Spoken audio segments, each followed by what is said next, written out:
So Section 8, right?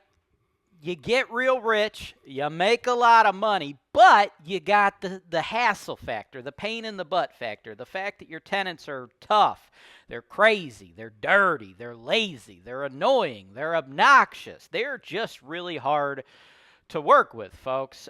Section 8 tenants are, low quality people, right? I know I say that, and then you get a bunch of woke people out there, they get really offended, like, oh my God, that's so discriminatory. How can you just characterize Section 8 tenants as low quality people?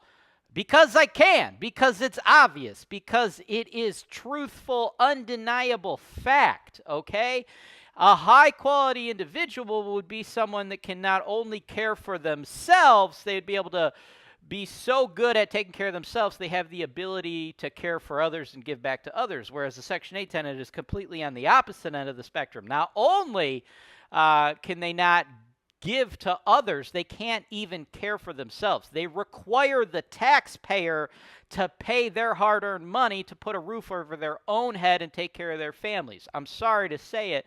That's a low-quality individual. It is what it is. I don't say that as a gotcha or anything. It's just like, dude, it is what it is. It's an undeniable fact. And if you're going to invest in Section 8 properties, you need to understand that. If you're expecting a certain type of experience with your tenant, you're not going to get that because you're dealing with low-quality people, right? That is why we make so much money doing it, right? Because a lot of people don't want to deal with it. The hassle factor is huge. Now, obviously, these are characterizations, and this is going to apply to the large majority of people, but that does not mean it is going to apply to every single person you ever encounter, okay? But that is just a general characterization of how it's going to go, okay? 9 times out of 10.